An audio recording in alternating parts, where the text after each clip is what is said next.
Reporter studio में आपको खुश आमदीद कहते हैं। आज का जो व्लॉग है ज़रा बाहर हो रहा है क्योंकि आज हम स्टूडियो बंद रखते हैं कराची प्रेस क्लब का, तो बड़े अहम मौज़ूआत पे आज बात होगी। वैसे तो मेरी कोशिश होती है कि हम सिंध के अंदर ही रह के जो सिंध की पॉलिटिकल कंडीशंस हैं उसके ऊपर ज़्यादा बात करें, लेकिन आज ओवरऑल जो मुल्क में कानून साज़ी हुई है उसके ऊपर बात करेंगे, जिसमें निगरान हुकूमत के जो इख्तियारात के हवाले से बात हुई है, इसके साथ साथ जो मिलिट्री एक्ट है उसके हवाले से भी बात हुई है। इसके ऊपर जो बानी मुत्तहदा हैं अल्ताफ़ हुसैन साहब हैं, इसी तरह जमात इस्लामी के रहनुमा हैं और पाकिस्तान पीपल्स पार्टी के सिर्फ एक रहनुमा ने मुखालफत की, उन तमाम इशूज़ के ऊपर भी बात करेंगे। साथ ही एक सबसे बड़ा मसला इस वक्त भारत की जानिब से धमकी दी गई है पाकिस्तान को कि पाकिस्तान पर हमला किया जाएगा, इसके ऊपर भी बात करेंगे। और एंड में बात करेंगे कि बानी मुत्तहदा अल्ताफ़ हुसैन साहब की जो पार्टी है MQM लंदन, मुहर्रम उल हराम के इन 3 दिनों में जहां सियासी सरगर्मियां कम हुई हैं, उन्होंने अपनी सियासी सरगर्मियां बढ़ाई हैं, लेकिन किस तरह, इन तमाम इशूज़ के ऊपर बात करेंगे। सबसे पहले मैं बात करना चाहूँगा पाकिस्तान के हवाले से, क्योंकि सबसे पहले पाकिस्तान जो कि हर पाकिस्तानी की आवाज़ है। भारत के जो वज़ीर दिफ़ा हैं, भारतीय वज़ीर दिफ़ा, उन्होंने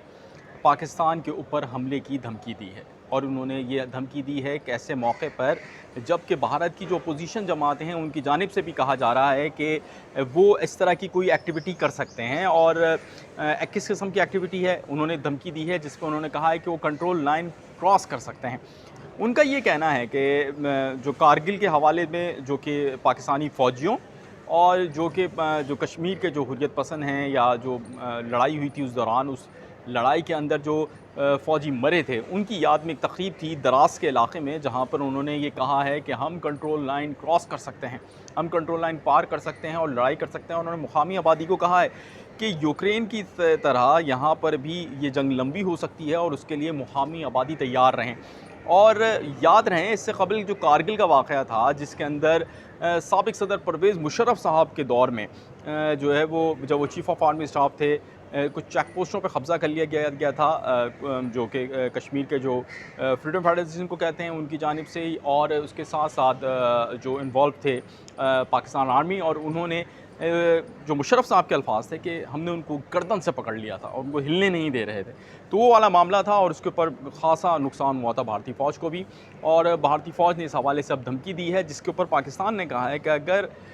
पाकिस्तान की हुदूद में दाखिल हुए तो फूलों के हार नहीं पहनाए जाएंगे, बल्कि ज़बरदस्त जवाब दिया जाएगा। माजी में इसी तरह का जवाब जो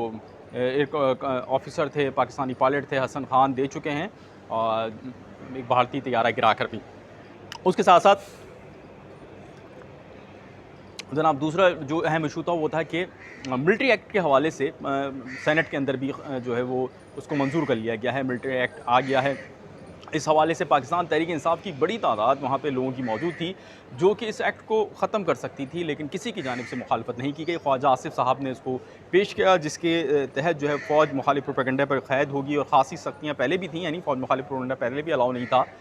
लेकिन अब थोड़ा सा वो ज़्यादा सख्त हो जाएगा। और इसी तरह जो दीगर जो उसके अंदर कानून साज़ी की गई है, वो आज़ाद जो ज़राए हैं या ह्यूमन राइट्स एक्टिविस्ट हैं या जो मीडिया के कुछ एसोसिएशंस हैं, वो इसको जो है उसके ऊपर एतराज़ उठा रही हैं, तहाँ वो मंजूर कर लिया गया है, उसको अब वो इम्प्लीमेंट होगा। इसके ऊपर शदीद तरीन मुखालफत जो देखने में आई वो जमात इस्लामी के रहनुमा सेनेटर मुश्ताक अहमद की तरफ से आई। याद रहे कि जमात इस्लामी इससे कबल चीफ़ ऑफ आर्मी स्टाफ के एक्सटेंशन के लिए भी जो है उन्होंने, ये वाहिद जमात थी जिन्होंने मना किया था, जिन्होंने इसको मंजूर नहीं किया था। इसी तरह जमात इस्लामी ने यहाँ भी मुखालफत की। पाकिस्तान पीपल्स पार्टी की जानिब से जो सेनेटर थे जनाब रज़ा रब्बानी साहब, सिंध से उनका ताल्लुक़ है, कराची से, उन्होंने उसकी मुखालफत की, उन्होंने वॉकआउट भी इस हवाले से किया और वो इस वक्त मौजूद नहीं रहे। इसके साथ साथ जो निगरां हुकूमतें हैं उनके जो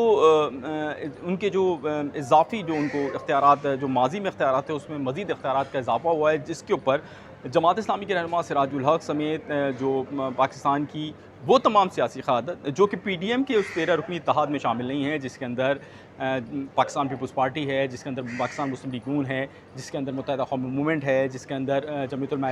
इस्लाम है, जमीयत उलमा पाकिस्तान है, उनसे हट के जो पॉलिटिकल फोर्सेस हैं उन्होंने उसके ऊपर सवाल उठाया है, क्योंकि उनका ये ख्याल है कि इस हवाले से ये दौरानिया बढ़ाया भी जा सकता है। बानी मुत्तहदा अल्ताफ़ हुसैन साहब की जानिब से भी इस हवाले से एक ट्वीट के ज़रिए अपनी प्रेस रिलीज़ जारी की गई है, जिसके अंदर उन्होंने कहा है कि दीगर जहाँ पर लोग इसके ऊपर सवाल उठा रहे हैं तो वो भी सवाल उठा रहे हैं एज़ के अगर ये इख्तियारात में उनको पाबंद नहीं किया जा रहा है कि वो 3 माह के अंदर इंतखाबात कराएँ, तो हो सकता है कि किसी कौमी मफाद के नाम पर इन इंतखाबात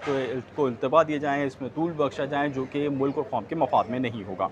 इसके साथ जनाब अब हम बात करते हैं मुत्तहिदा गवर्नमेंट जिनको हम बिल्कुल बहुत यकसुई के साथ हम उनको उनकी कवरेज को देख रहे हैं, उनकी चीज़ों को देख रहे हैं, उनकी एक्टिविटीज़ को मुसलसल फ़ॉलो कर रहे हैं।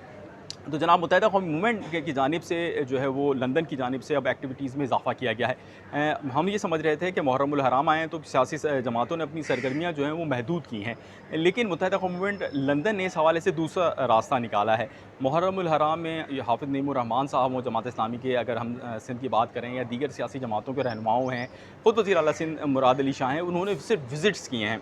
और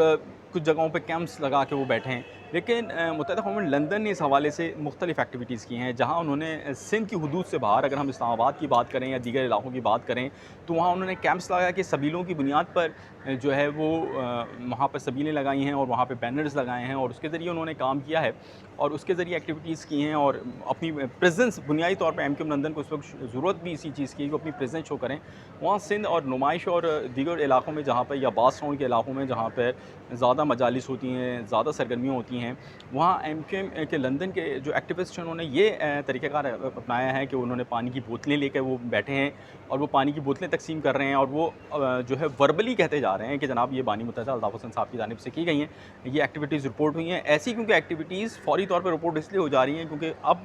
बहुत अरसे से इनकी सरगर्मियाँ नहीं थी और जैसी जैसी सरगर्मियाँ बढ़ रही हैं, हर जगह बढ़ रही हैं, तो वो खासा लोग उसको स्ट्रेंथ फील करते हैं, साथ साथ हैरान भी होते हैं कि भाई ये सख्त दौर में ये काम कर रहे हैं और ये सारी एक्टिविटीज़ जो मॉनिटर करने वाले इदारे हैं यकीनी तौर पे वो मॉनिटर भी कर रहे हैं। तो जनाब कुल मिला के अगर मैं बात करूँ तो एक्टिविटीज़ का सिलसिला जारी है। कराची का वेदर बहुत अच्छा हो रहा है इस वक्त और यहाँ पे इस वक्त ख़ासा बंद भी है शहर और जो मोबाइल है सर्विस उसको भी ख़ासी जगहों पे मुअत्तल किया गया है इस वक्त कराची में और इसी तरह सिंध भर के मुख्तलिफ़ इलाक़ों में ये सूरत हाल जारी है। साथ में एक और चीज़ ऐड करें कि जो लोग एक्टिविस्ट इस वक्त मुत्तहिदा कौमी मूवमेंट लंदन के लिए काम कर रहे हैं उनको उनकी ख़ास नज़र है बानी मुत्तहिदा पर और बानी मुत्तहिदा की ख़ास नज़र है उन पर। जौहर आबिद एडवोकेट हैं, सादिया गौरी एडवोकेट हैं, जो कि इस पूरी लीगल बैटल को लड़ रही हैं मुत्तहिदा गवर्नमेंट लंदन की जानिब से। मुत्तहिदा गवर्नमेंट के पास किसी दौर में बड़े बड़े नाम होते थे, डॉक्टर फ़ारूक नसीम थे और भी बड़े बड़े नाम थे, लेकिन जब वक्त मुश्किल आया तो या 22 अगस्त का वाक़या हो तो बहुत सारे लोगों ने उनका साथ छोड़ दिया और बहुत सारे लोग गायब हो गए। लेकिन इस वक्त भी मुत्तहिदा गवर्नमेंट के लंदन के साथ कुछ लोग जो खड़े हुए हैं तो उनमें जौहर आबिद जो सादिया गौरी एडवोकेट हैं वो हैं जिनको अल्ताफ़ हुसैन साहब ने फ़ोन किया है, उनको बूस्टअप किया है, उनके कंधा थपथपाया है और ये बोला है कि आप जो काम कर रहे हैं वो मैं हमेशा याद रखूँगा। जो मुत्तहिदा गवर्नमेंट है इनकी पूरी मूवमेंट जो चल रही है ये हमेशा याद रखेगी। इसी तरह आफ्ताब बखाई साहब को और जो उनके करीबी चंद लोग हैं जो इस वक्त एक्टिविटीज़ में एमपीओ के तहत बंद किए गए थे उनको भी फ़ोन कॉल करके उनके भी जो जज्बात हैं उनको उभारा गया है अल्ताफ़ हुसैन साहब की जानिब से और उनको कहा गया है कि आप जो काम कर रहे हैं ये हमेशा याद रखे जाएगा। मुश्किल वक्त के जो दोस्त हैं, जो साथी हैं, उनको फरामोश नहीं किया जाएगा और ये पैगाम एक स्ट्रैटेजी के तहत मुत्तहिदा गवर्नमेंट जो है उसके जो वर्कर्स हैं जो दुनिया भर में इस वक्त हैं, जो यानी पाकिस्तान से बाहर हैं और आज़ादाना काम कर रहे हैं या पंजाब के अंदर जो बैठे हैं वो उनको यहाँ पे जो मौजूद लोग हैं उनको दे रहे हैं ताकि ये जो लोग खड़े हैं इनके जज्बात कम ना और ये अपनी एक्टिविटीज़ को जारी रखें।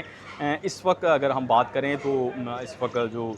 एक्टिविटीज़ का सिलसिला है वहाँ पर जो ग्राउंड पे हम इस वक्त शहर के अंदर काम करते हुए लोगों को देख रहे हैं उसमें एक तो मुत्तहिदा गवर्नमेंट लंदन है, उससे पहले मैं बोलूँगा जमात इस्लामी है, उनके वर्कर्स भी हैं क्योंकि उनको आज़ादी है काम करने की, उनको कोई किसी किस्म की रोक टोक नहीं है, तो वो एक वर्कर्स करते हुए नज़र आ रहे हैं और अवामी सतह पर राब्ते जिसे कहते हैं हम वो करते आ रहे हैं। और इसी तरह मुझे एमक्यूएम लंदन के लोग जो नज़र आ रहे हैं और मुहर्रमुल हराम में